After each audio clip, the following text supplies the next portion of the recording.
What would you think if I told you that Cloudy with a Chance of Meatballs was a real story? Well, it's sort of real. This is historical events that don't make sense. My name is Raeann, and I am here to explore everything weird, wacky, and just plain mysterious. As always, I am joined by my co-host, Riley. How's it going? It's going I'm good. back. Yay. Yes. Oh, wait, that's the whole thing with the co-host. I'm just here. You're just here. Anyway, so Riley is here to go along this historical journey right with you. And today, we're going to be exploring the Kentucky meat showers.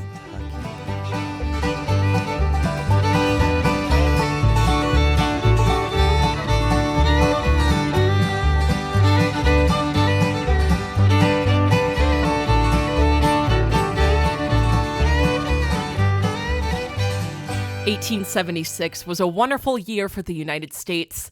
Not only was it the 100th anniversary for the country's existence, but it was also the year of the first phone call, the first U.S. cremation, and the introduction of Heinz ketchup. And, well, you know, those are all cool. But the most notable yet most unknown event of this year occurred in March, and that was the Kentucky meat showers. Riley has a face. What's your face going on? I'm not sure what to expect on this one. I really don't know what I'm getting into on this one. I mean, at least like last one, I knew it was molasses. Mm-hmm. But like this is just meat. That's just so meat. Ambiguous. Well, let me dive into just like what kind of happened. So, picture this. It's March 3rd of 1876. 6 days before my birthday, way before I was born. Wow, congratulations. I wish it was on your birthday. Oh, that would have been so much better. I need to find an event that happened on both of our birthdays. Please. That would be incredible. Please. Anyway, so it's March 3rd. Mary Crouch was chilling outside, vibing, I would say. She was making soap. Soap. Okay, I do have to mention something about Mary Crouch before we get into the story. So, this is a woman's issue that I have with the internet. So, there was only I had like 5 or 6 sources for this story, and only like one of them actually used her name Mary Crouch. The other ones labeled her as Alan Crouch's wife or Mrs. Alan Crouch. It was the times. It was the times. I got so frustrated. So I put in my script, we're not going to do that because we're feminists. So her name is Mary, please and thank you. Mary, please and thank you. I'll call her that from now on. Mary, yes. Please and thank you was sitting outside. She was vibing, making some soap. Anyway, so I just had to get that out of the way because that really bothered me while I was searching the internet. Okay, so she was vibing, soaping away. And then suddenly, literal chunks of meat fell from the sky. It was described like snow. Oh. Okay, so never. I would scream. It's hard to think about it because I couldn't. I absolutely couldn't. That sounds absolutely disgusting. No, not if it was like snow. Like if it was like moderate sized chunks falling. It was like large chunks of snow. Large chunks of snow. See, what I pictured immediately when you said that, like, imagine just a dude grilling and all of a sudden meat just starts falling onto his grill. Honestly, that would make me so happy. But if you're outside making some soap. Very concerned. But yeah, making soap. And an unknown Mary, please and thank you is probably substance. like, no thank you. Okay, I will say, there is actually no record of her reaction, which is, I think... That's unfortunate. I know, That's really unfortunate. So some people did think that it was like some sort of like godly miracle. Doesn't say like her reaction specifically, but that's what kind of some of the town folk thought. Like I don't remember reading that in the Bible, but that was not one of those. That was So I feel like if she had some sort of big weird reaction, then that would have been noted. So I would hope so. So at least. I think I'm just going to assume that she was just somehow chill with meat falling on her yard. like it was just an everyday occurrence for her. Yeah, apparently. Okay, so yeah, so I don't really know why this was a thing, but this meat sat in their yard for days before anything like happened. So it really only like rained like on their yard. Okay, wait. It was only like 1 yard's worth of Yeah. meat I would smell. say, I mean, it's the 1870s, so they probably had like bigger yards Fair. then. That's fair. And she was like making soap, so she's some sort of like creator of, I don't know. Anyway, I don't know what I was going with I there. don't know where you were going with that either. But I assume that they had like a bigger yard, or else it probably would have fell in like more people's yard. Okay. But they just let it sit there for like 3 days. And it rotted. Yeah. Yeah, that's... Which I don't know why. Okay, wait. Remind me where this was. Kentucky. Okay, so it's not particularly cold in No. Kentucky in March. No. Oh, that is so sad. So it was just like sitting outside and like, Oh, yeah. that is so... They're poor neighbors, though. It They're must have poor smelled neighbors. Disgusting. Oh my gosh, I cannot imagine. No, absolutely not. And so I think you're really going to like that when I say, despite the meat being rotten, humans, no offense, especially dudes, will eat anything. I'm going to let you realize what that means. Oh, my. Raeann. I meant they Not ate everything. the rotten meat. People ate this That is- rotten meat. How many? I'm curious how many.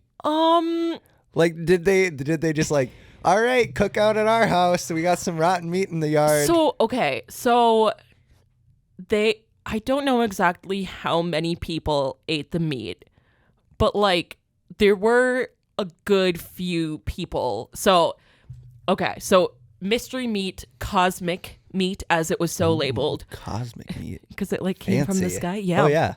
Yeah. So, let's see. A couple people said that it tasted like venison or mutton. So already there's like a couple of people who have eaten it. There was a local hunter said that it looked like bear. I don't know if that means that he ate it and decided it was bear, but it was bear apparently to them. Okay, so we have at least 3 different types of meat. Yep.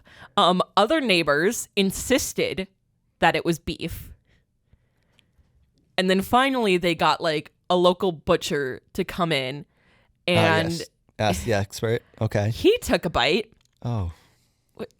and Yep. he said that it didn't taste like any meat he'd had before. Oh.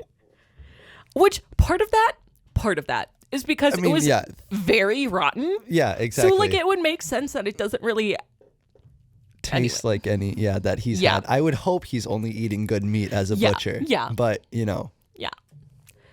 So, I said because it was a small town in the 1800s, the people, they definitely didn't have anything better to do. And this was probably the most exciting thing that's happened in their entire lives. Yeah. Yeah.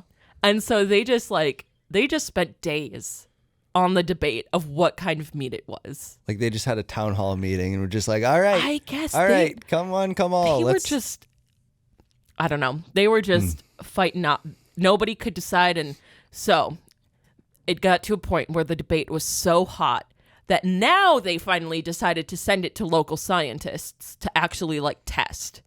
You would think that took that long would be enough. like, yeah. Yep. So yeah, they sent it to various labs and universities for testing, and it actually didn't take that long for the results to come back. So Riley, I do have a question for you. What do you think? You don't know much, and there's not much detail. But what do you think this meat was?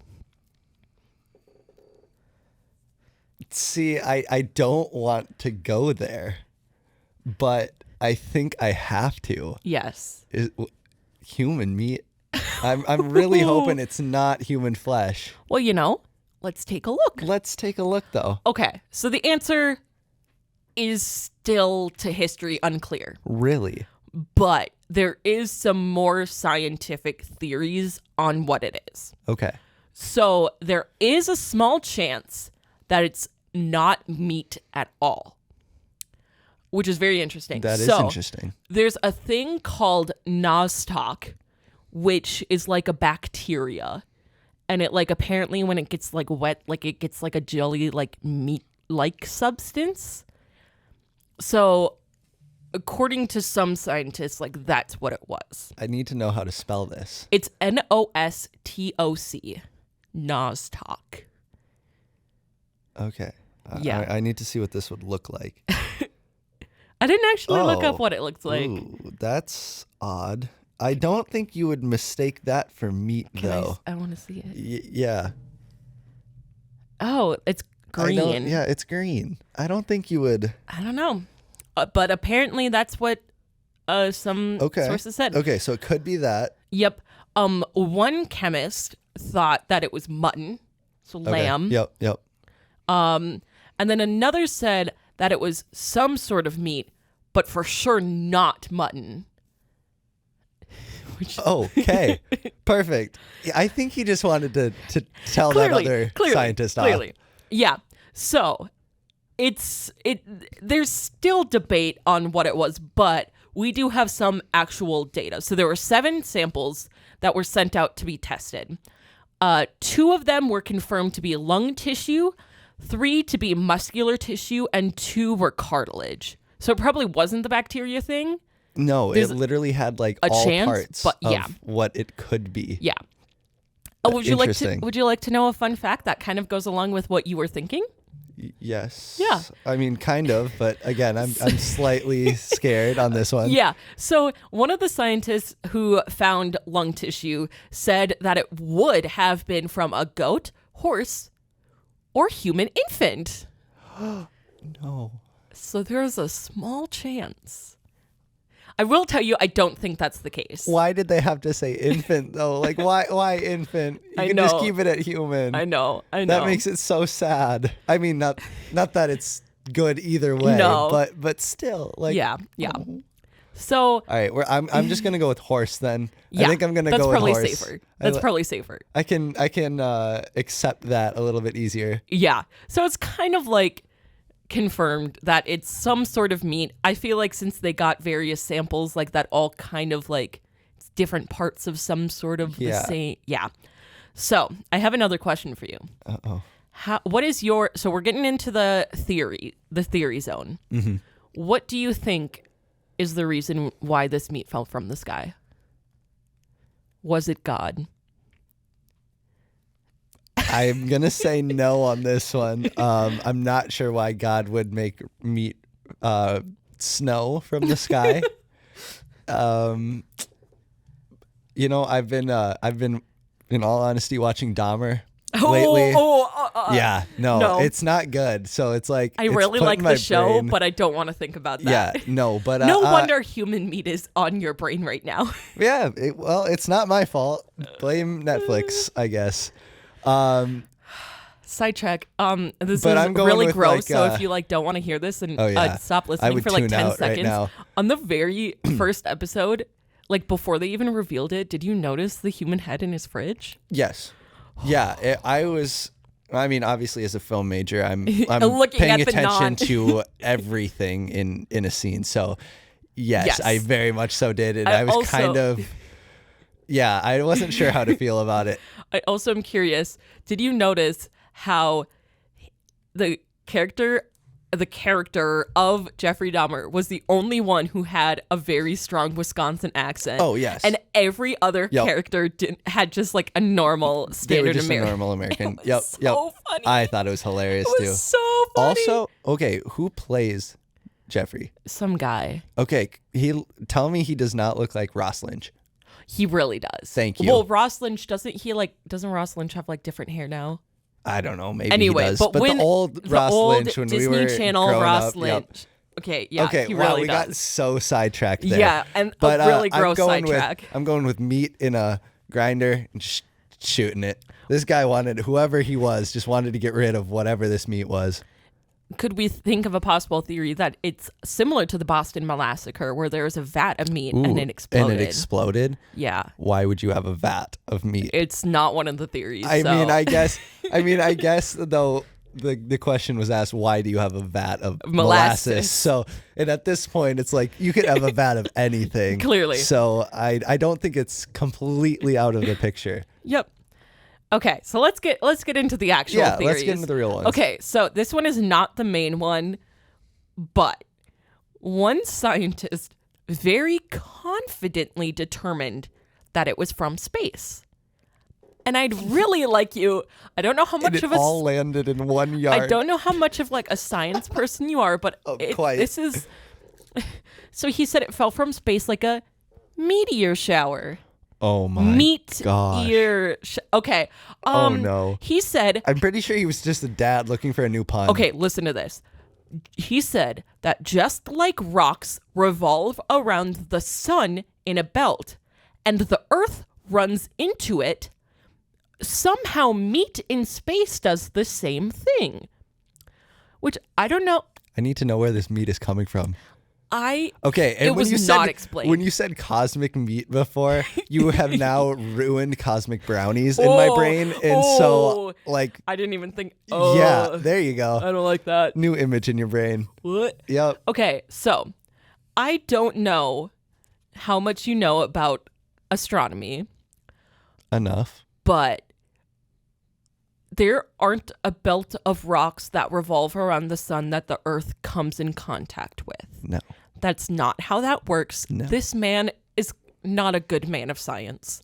I mean, it was the 1800s, but you'd still expect him to know a little bit more than that. Also, why would he say that meat? Okay, so they know enough that somehow asteroids like get onto Earth from space. Mm-hmm.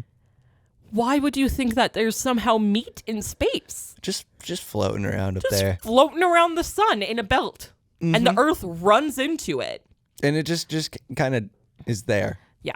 Yep. So, this man somehow got the title of scientist, I think I should now get the title of scientist. I think so. Because if he can, I can. Yeah. Okay. That's good logic. Yep. So he said that with absolute confidence, and he was like, this is it. Yet he also posed another theory. Oh. Well, so much for that confidence. Oh, okay. So this one is dark. Ooh, fun. Okay. Okay, so this does go along with what you suggested. Yes. Other people think like me too, Raeann. He did say that this was actually the flesh of, quote, finely hashed citizens of Kentucky who had been caught in a whirlwind while engaged in a little difficulty with Bowie knives and strewn over their astonished state. I think he might have been the one to do it. He sounded a little too confident, and just his lingo in that was a little too much knowing what was going on there. So there was like a bunch of people just had a fight with Bowie knives, and somehow their flesh got strewn across the state of Kentucky. And all landed in one yard. Yeah. That's lovely. See, I don't know how this man was a scientist. I'm even questioning in the what scientist meant to them. Literally. Okay, so there is a main theory, though. Okay. That makes a lot of sense. Okay. And so the theory for how the meat got there is from vulture vomit, actually. Oh, and they ate it. Yeah. They ate it. Yeah. No. So I do have to make a note. One of my sources said that this theory didn't gain much traction and that it like wasn't a main theory, except literally every article I wrote about it posed this theory and like basically said that this was what happened. So I don't know what that source was talking about. I think they just didn't think it was exciting enough. I guess. As compared to those other theories. I mean, it really is just kind of like, oh, it's just vulture vomit. Like, it's kind of... Yeah, it is anticlimactic. Yeah. But then when you think of the implications of it being that, and then all the things that the people of that town did... Yeah. I mean, like, it's not as exciting as some of the other theories, but it's still just as gross. Yeah. So, we are going to get into the science of this theory. Okay. Okay. I didn't know there was biology. science. Well, it's some biology. Ooh, okay. Okay. I'm So ready. there are two species of vulture in Kentucky. So, it makes sense that they would be in that area. And it also makes sense that the fallen meat would be a mixture of different body parts, like True. the lungs, cartilage, muscle, because they would all be separated in the beginnings of digestion. Mm-hmm. Yep. Also, vultures do this thing, not all species, but the two species that are found in Kentucky, they do this thing where they projectile vomit either as a defense mechanism or to make themselves lighter so they can fly quicker. If they're Well, unless Soap Lady, Mary, please and thank you, was threatening some vultures out in her backyard while making soap. I would guess it was the second one. Yeah. And it would make it makes sense. It makes a lot of sense. And now it makes sense why it was all in their yard. Like if there was a rising heat column there, and they were just circling up that, and then they had to throw up to make themselves lighter to get higher. Yep. It's coming together now. It's technically not a solved case. I would say that it's pretty. You want to go to Kentucky and solve this case with me? See, I don't know. I don't know how we would. Maybe we have to recreate the scenario somehow. Yes. Yeah. But, I think that at the end of the day, no matter if it came from meteor, what is outside? Sorry, there were people. There were people outside. I have ADHD. I get distracted easily. All it takes is literally a squirrel running by, and I will divert my attention elsewhere. Anyways. It doesn't matter what you believe in terms of the theory. If it was cosmic meat or Kentucky vomit, vulture vomit, there's one thing that we can agree on, and that this was a very unfortunate event for the people who ate the meat. Oh, yes. What? Disgusting. I don't think I will have an appetite for the rest of the night. Hey, and never again for cosmic brownies. If you didn't want to pay for dinner tonight, we got you covered. Good thing I had my pizza rolls before I came over. I haven't eaten dinner yet. I don't think I'm going to really be eating much for dinner tonight. No. Anyway, so that is the Kentucky meat showers. Not at the end of the day, if you really look into it, it is a historical event that actually does make sense. It does. But when you think of it still just doesn't. No, it really doesn't. Oh, those poor people. It's so bad. Anyway, thank you, Riley, for joining me on this episode. Thank you for bringing me along on this wild ride today. Yes. I cannot wait till next week. Oh, it's going to be great. I have no idea what we're going to be talking about, but it's okay. I never have any idea. Hey, and there so is that. I get to come into this and yeah, really, I have no idea what to expect anytime I walk into here. It's great. But it's always a good time. That's good. I'm glad that I'm so entertaining for Other you. than you ruining cosmic brownies. Still ruined cosmic brownies for me. Yeah. I didn't even think about it, but Unless they are also orbiting the sun in a belt in outer space, and that's why we have them. That kind of looks like the box, though, that's of cosmic true. brownies. Another case solved. Boom. We did it. We are scientists. We Not are those official. 1800s. Nope. We are. Imagine how good of scientists we would be if we came back to the 1870s with all of our knowledge. We'd be the smartest people on the planet. I fully agree. We would be. Let's do it. When time travel is inevitably invented, let's go back and be meat scientists. In Kentucky. In the 1800s. On March 3rd of 1876. Yes. Yep. Only then. Except then it will pose an even more outrageous theory. Oh, yes. Obviously. We have to be like, we have knowledge from the future, and we believe and know it to be this thing. I don't know what that thing is, and good thing we have time to think about it because time travel doesn't exist yet. But if it exists sometime in the future, then that means that that. Okay. No. Anyway, thank you for joining us on this episode of Historical Events That Don't Make Sense. Unless they do. We'll catch you next time. Thanks for listening. Goodbye. Goodbye.